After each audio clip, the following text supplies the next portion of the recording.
राष्ट्रपती द्रौपदी मुर्मू 3 दिवस महाराष्ट्र दौऱ्यावर. आज दुपारी 3 वाजता राष्ट्रपती मुंबईमध्ये दाखल होणार. हिंदुजा रुग्णालयाच्या वतीने आयोजित आरोग्यविषयक कार्यक्रमाला हजेरी लावणार.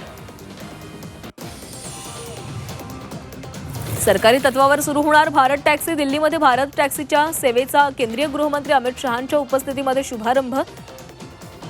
शहांचा चालकांसोबत संवाद.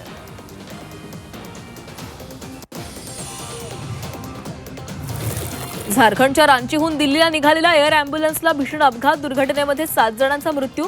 चतरा जिल्ह्यातील कसरिया परिसरातील दुर्घटना. किरीट सोमय्यांना पालिकेमध्ये घुसू देणार नाही. मालेगाव महापौरांचा किरीट सोमय्यांना इशारा. जन्म प्रमाणपत्राचा आरोप खोटा असल्याचाही दावा. नाशिकमध्ये मोठी राजकीय घडामोड. स्थायी समिती सभापती पदाची रस्सीखेच. भाजपचे नगरसेवक अज्ञात स्थळी रवाना. अजितदादांची आठवण आल्याशिवाय एकही दिवस जात नाही.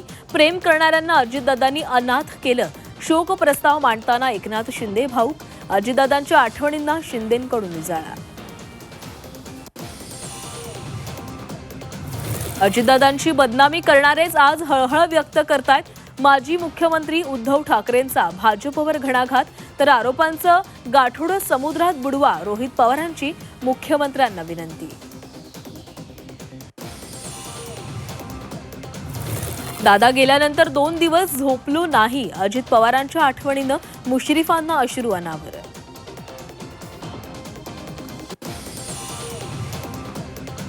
अजितदादांच्या अपघाताबाबत लोकांच्या मनात अनेक शंका.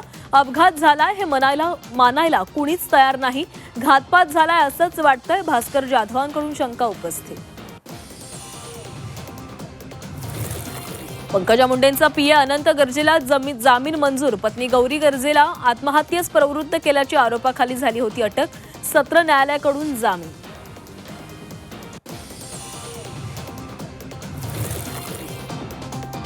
जिल्हा परिषद अधिकारी कर्मचाऱ्यांचा रायगड जिल्हाधिकारी कार्यालयावर मोर्चा. जुनी पेन्शन योजना लागू करण्याची मागणी.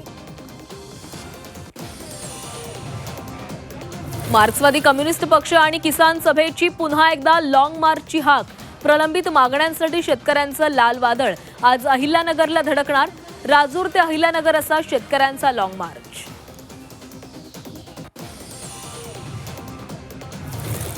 टेरेसवर मंडप उभारून परीक्षा घेणं भोवलं. बीडमधील केंद्र प्रमुखांचं अखेर निलंबन.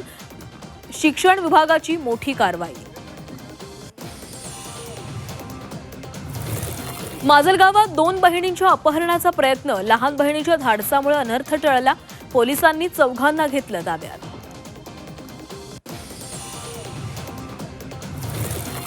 माथेरानमधील ई-रिक्षा चालक बेमुदत संपावर. श्रमिक हात रिक्षा चालकांनी पुकारला संप.